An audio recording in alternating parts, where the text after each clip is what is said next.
Hi there.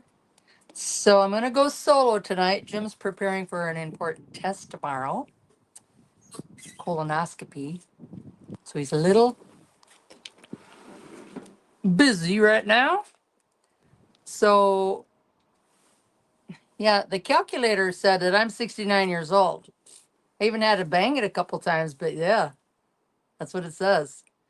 So December 15th, though, has witnessed a variety of significant and sometimes odd events throughout history. Here are some of the notable occurrences. The historical facts. In 1791, the U.S. Bill of Rights was ratified, becoming a foundational element of American democracy by ensuring individual liberties. How cool is that on my birthday? Hi, Shirley McFarland. And in 1939, the premiere of Gone with the Wind, one of the most iconic films in American cinema, took place in Atlanta. This film would go on to win numerous awards and become a cultural landmark.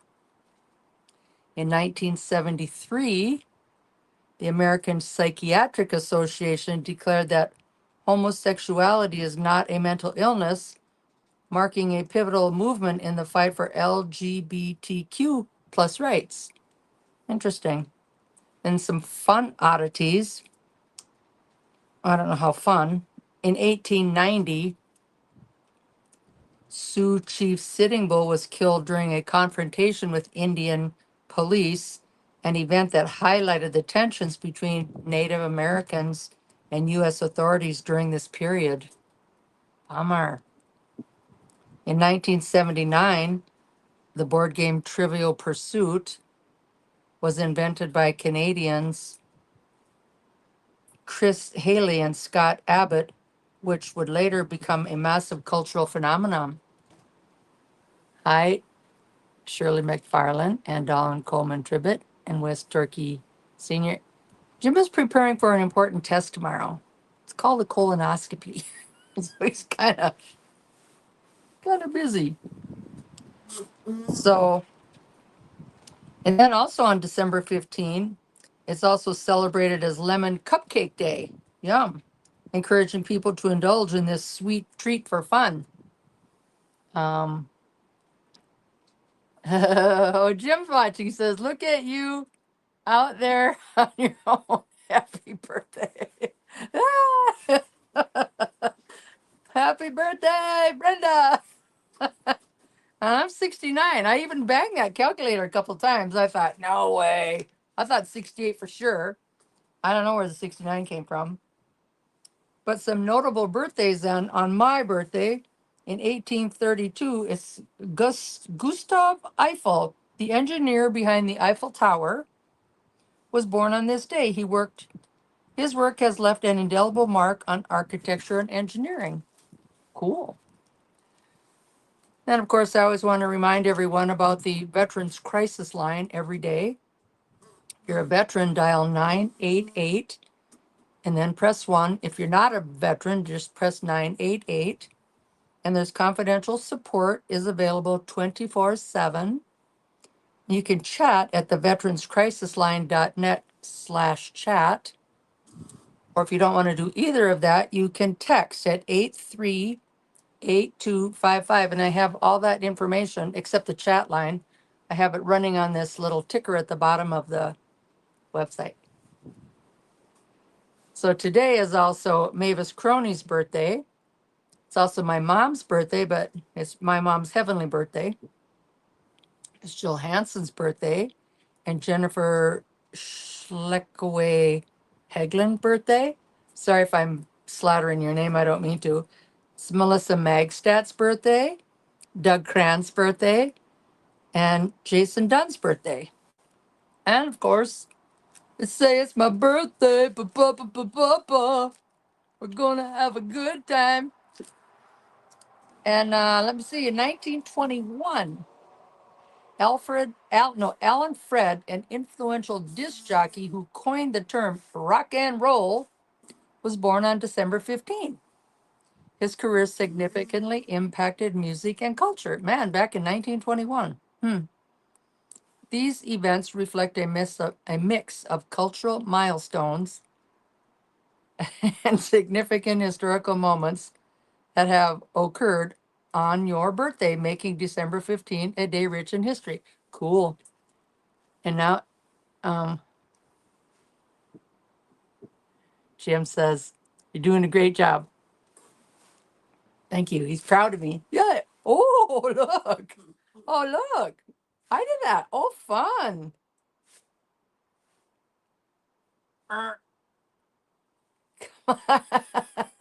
Don't even know I'm doing it. And then it stops. So, some movie star birthdays are Don Johnson. He was on Nash Bridges and Miami Vice and some other things. He was born in 49, and so he's 75 now. And then Julie Taymor, born in 1952, she was on her work on The Lion King and Broadway films like Frida. I'm not familiar with that, but I am familiar with The Lion King. And Helen Slater, born in 63, known for her role as Supergirl in the 1984 film and appearances in various TV series. And then Charlie Cox, born in 82, best known for his portrayal of Daredevil. Oh, I like that show. And then Michelle Dockery, born in 81, she gained fame for her role as Lady Mary Crawley in Downton Abbey. She did a really good job in that. I really enjoyed that series. So then there's something called the Law of the Few. I think I'm in the Law of the Few right out here. It's just me. It operates on the principle that a small group of people can have a disproportionate impact on social trends and behaviors. This concept aligns with the 80-20 rule, also known as the Pareto principle, which suggests that roughly 80% of effects come from 20% of causes. In the context of social dynamics, this law asserts that the success of any social epidemic is heavily dependent on the involvement of a select few individuals with particular and rare social gifts. Rare, rare social gifts. Applies to various systems in nature, not just social phenomena, emphasizes the importance of identifying and engaging key influencers. Thank you, Mary Cordell. And it challenges the notion that large-scale change requires reaching entire populations. It doesn't have to. I can do it all from my deck. I'm so powerful. It suggests that resources should be concentrated on engaging these influential few. Building on Gladwell's theories, we can identify special examples of connectors, mavens, and salesmen in various fields. Thank you, Tammy Blackfeather. And Carrie Lee. Jim is preparing for a very important test tomorrow. It's called a colonoscopy. It's kind of tied up.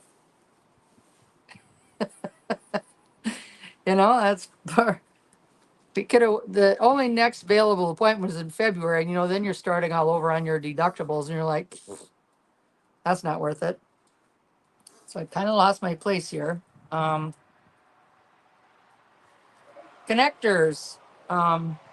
Oprah Winfrey is one. She exemplifies a connector in media, bridging diverse audiences and introducing new ideas and personalities to the mainstream.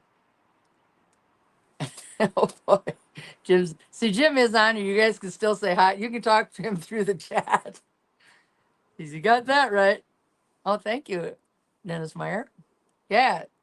Calculator says I'm 69, but I'm kind of arguing with it. I don't know. And then in tech, Mark Zuckerberg's creation of Facebook demonstrates the power of connecting people globally. Mavens, consumer advocate Clark Howard is a prime example of a maven, providing detailed advice on personal finance and consumer issues. And we all know how important that is. In the tech world, Marquise Brownlee has become a trusted source for gadget reviews and tech insights. I don't know that MKBHD is Marquise Brownlee. Oh, I have seen him on YouTube. And the salesman, Steve Jobs, was renowned for his ability to persuade and inspire, making complex technology appealing to the masses. In the social sphere, influencers like Charlie D'Amelio has shown remarkable ability to promote products and ideas to younger audiences. These individuals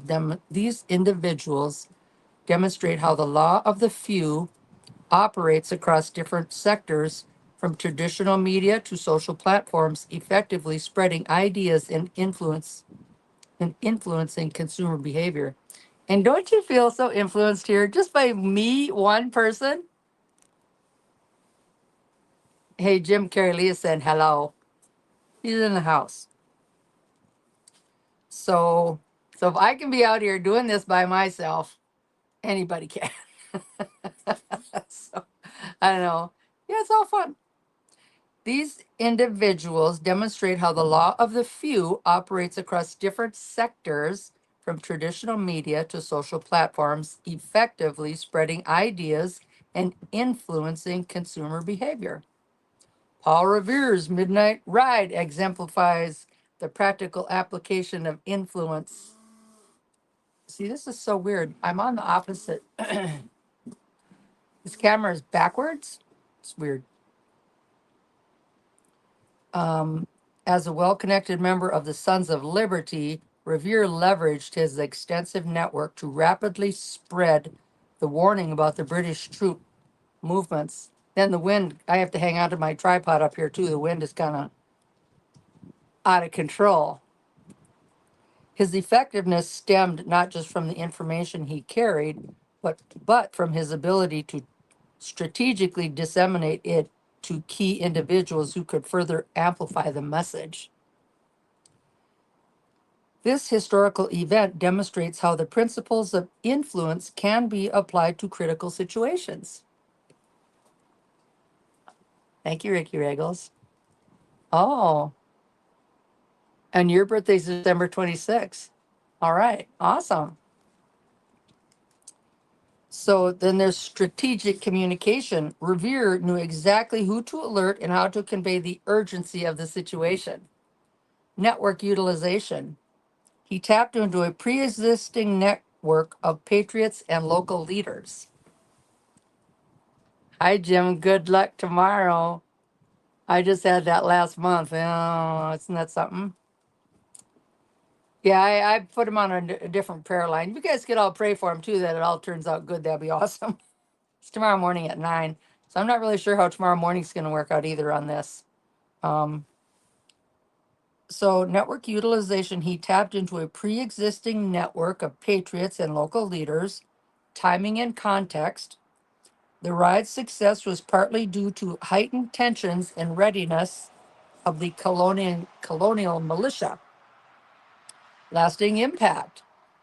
Revere's actions contributed to the mobilization that led to the battles of Lexington and Concord, making the start of the American Revolution.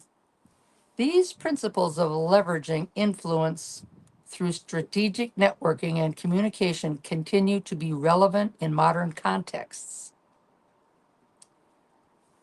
from grassroots organizing to viral marketing campaigns. Yeah, he is doing well. He's just preparing for a test tomorrow, for the colonoscopy test. Yeah. We have all had her. This is going to be his last one, because he's 74 now, back in August. Critics argue that Gladwell's law of the few oversimplifies complex social phenomena and lacks specific rigor. The theory has been criticized for relying on anecdotal evidence and small sample sizes rather than robust empirical data. Some researchers contend that Gladwell overstates his cause and fails to adequately justify his conclusiveness. Gladwell's work is often viewed as entertaining storytelling rather than rigorous social science. I can't read that, Ricky Regals. I think it says ho. Ho. Like ha ho? Ho ho. This concept may not apply uniformly across all comments or cultures. Critics argue that Gladwell's stories, including The Law of the Few, are often too far-fetched and not universally applicable. There are concerns about the potential misuse of such theories in policymaking or business strategies without proper scientific validation. Oh, I think I'm gonna abuse the heck out of this. The what is it called? The something of the few? Can't remember already. The law of the few. I'm feeling like I'm few out here. Yeah, it'll go well. Thank you. And Sean Mulaney, good evening. I'm sure he will do perfect in it. Yeah, I think he'll get an A. So, but despite these criticisms, Gladwell's ideas continue to be influential in popular discourse, highlighting the need for critical evaluation of social theories and their practical applications. Sure, that sounds great. Uh-oh, gotta hang on. Helen Ricky, you're doing great. I can't read it. Government luck. Good luck, Jim. Hope you know you got this. Yep. Yeah, I've had to write notes like on the refrigerator in the kitchen, you know, nothing in here for you. Keep looking, look somewhere else. No food for you today. And I wrote it taped it on the cupboard doors and stuff, because he can't have nothing, just all this liquid. So the stolen shipwreck gold was recovered. In 2015, the Schmidt family, working on contracted salvage operators for 1715 Fleet, Queen's Jewels LLC, made a significant discovery off Florida's Treasure Coast. They uncovered 101 gold coins from the 1715 Fleet shipwrecks, including a rare 1750 Royal intended for the King of Spain and a 40-foot gold chain. A 40-foot gold chain. Goodness sakes. Thank you, Carrie Lee. I think we have to be there tomorrow morning at 9. So while 51 coins were properly reported and adjudicated, 50 were not disclosed and subsequently stolen. There's always some dog in the mix, ain't there? The discovery, valued at approximately $1 million, came just weeks before the 300th anniversary of the Spanish fleet's sinking. However, the family's triumphs was marred by the controversy when Eric Schmidt, a family member, was later linked to the illegal sale of multiple stolen gold coins between 2013 and 2024. A family member gone rogue. Jeez, people. On July 31, 1715, a catastrophic hurricane struck the east coast of Florida, sinking 11 ships of the Spanish treasure fleet and claiming nearly 1,000 lives. Yikes. The fleet, carrying a vast fortune in gold, silver, and precious gems from Spain's New World colonies, had departed from Havana just days earlier. As the ships attempted to navigate the treacherous Florida Straits, they were caught in the fury of a Category 4 or 5 hurricane with 100-mile-an-hour winds and mountainous waves. That's pretty scary. The disaster scattered wreckage and bodies along the Florida coast, creating what would become known as the Treasure Coast. While Spain managed to recover about $4 million worth of treasure in the immediate aftermath, the majority of the wealth remained on the ocean floor for centuries.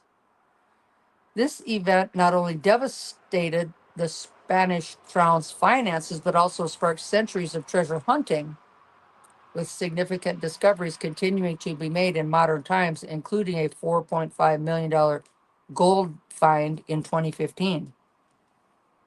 The stolen gold coins, originating from the 1715 Spanish treasure fleet, were illegally sold by Eric Schmidt, a professional treasure hunter and member of the Schmidt family, between 2023 and 2024. He's just gone down a naughty path, hasn't he? Investigators uncovered that Schmidt had sold multiple coins through private transactions and auctions, with 5 coins unknowingly purchased by a Florida auctioneer. Advanced digital forensics linked Schmidt to a photograph of the stolen coins taken at his family condominium in Fort Pierce. In a bizarre twist, Schmidt also placed 3 of these stolen coins back on the ocean floor in 2016 to stage their discovery for new investors of the Queen's Jewels LLC, the company contracted to salvage the wrecks.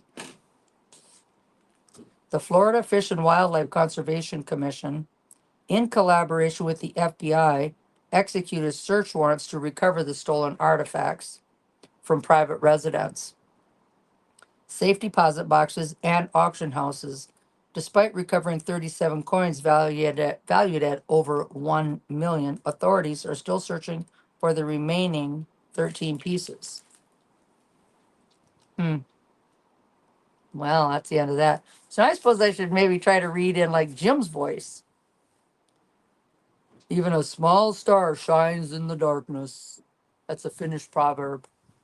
Explanation: this proverb highlights the value of individual contributions, no matter how small they may seem. It suggests that even minor efforts or achievements can make a significant impact, encouraging people to recognize and appreciate their own potential. The proud will be humbled. That's a Japanese proverb. Explanation: this proverb underscores the inevitable consequences of excessive pride. It serves as a reminder that those who are overly proud or arrogant will eventually face situations that bring them back to humility. Here's another one. Do not look where you fell, but where you slipped. That's an African proverb. Explanation: this proverb encourages reflection on the root cause of problems rather than the consequences. It suggests that understanding where things went wrong can prevent future mistakes, promoting critical thinking and self-awareness. I kind of was going up and down on my man voice there. I didn't get to like really hold my man voice. The secret to getting ahead is getting started. Oh no, I read that one today. Jim read it. So never mind that. So did you know that several billionaires are known for leading surprisingly modest lives? Like Warren Buffett, he still lives in the house that he bought in 1958. He just doesn't believe in living high on the hog, I guess we'd call it. He even likes to eat at local establishments like Dairy Queen, which he does. He is invested in Dairy Queen. And Carlos Slim, he's a Mexican business magnate. He once ranked as the world's richest person, has lived in the same modest 6-bedroom house for over 40 years. He is known for his frugality, reportedly avoiding luxurious items like yachts and private jets. Mark Zuckerberg, Facebook co-founder Mark Zuckerberg is often seen wearing simple attire, typically a gray t-shirt and jeans, to minimize decision fatigue. Oh yeah, you had no idea what I went through trying to get all this together. Pretty tough. Putting his outfit together. So he previously drove an affordable Volkswagen hatchback and purchased a relatively modest home in Palo Alto, California. Then there's John Caldwell, the founder of Phones for You. I've never heard of that. John Caldwell, despite his significant wealth, is known for his frugal habits. He reportedly cuts his own hair to save money and prefers cycling over being chauffeured. Caldwell emphasizes environmental sustainability and has committed to philanthropy. Wind. Pledging to give away a substantial portion of his wealth. Then there's David Sheraton, Stanford professor and early Google investor. David Sheraton, with an estimated net worth of over $1 billion, is known for his frugality. He reportedly dislikes the idea of living like a billionaire and has been known to cut his own hair and drive a Honda. Wow, nice. So then there's this last article, and I can't really follow it for some reason. When it comes to oven cleaning, many people turn to chemical-laden products. However, household alternatives can be just as effective if used correctly. Skip the white vinegar and baking soda, go for the dishwasher tablets. And I did see this online, and they're talking about the glass oven door. We've even taken ours apart, and it just seems like, I don't know how it's stained like that, but we've taken that whole stupid thing apart. Um, and always use hard dishwater tablets and not soft ones. For this method, dip the dishwasher tablet into warm water and rub it onto the glass oven door. Once you can no longer feel the tablet catching onto any stains, use warm water and kitchen roll to wipe away residue. Okay. The dishwater tablet may begin to disintegrate while you're using it to scrub the glass, but this will not affect the cleaning process. They work effectively as they are made from concentrated dishwashing detergent, which is formulated to cut through grease. Good to know. We'll try it next time we take the old oven door apart. Thank you, Susie Adolphson. I appreciate it. They also have an abrasive texture which helps to remove stuck-on stubborn stains without scratching the glass. We used everything that you're supposed to use. And I used to clean houses for a living, and I could not get that. I couldn't get that part at all. Thank you. Yeah. And Jim is on his phone inside, so he's getting your messages too. So it says that this product works effectively as they are made from concentrating dishwashing detergent, which is formulated to cut through grease. They also have an abrasive texture, which helps to remove stuck-on stubborn stains without scratching the glass. They're burned on or they're heated on. Dishwasher tablets aren't just for the oven glass. They can clean the entire oven. It's crucial that households only use pressed powder dishwasher tablets, not gel pods for this tip. Once your oven glass is sparkling, maintain it with regular wipes and will save time and effort. So that is all I have for tonight. Thank you for joining me. This was fun. My little solo trip here on my 69th birthday. 69. Come on. I'll go for 68. 69, I'm thinking. But appreciate you guys being here with me. It's been fun. And so I don't have a phone out here. I don't know what time tomorrow comes, but we'll see. Thank you. And Jim will see your message too, but I'll tell him. Thanks, Mary Kay. See you in the morning. Unless it kind of runs into, I don't know what, because Jim's colonoscopy is at 9. I think we'll have time to do it though. Thank you. Thank you. Yeah, it's been fun. Been real fun. Thank you. Thank you, Laverne Lee. And then Jim is in there saying, this is fun. You did a good job. Thank you. So happy birthday to Jill Hansen, Mavis Croney, and Melissa Magset, and me. And my mom's heavenly birthday. So take care, you guys. See ya.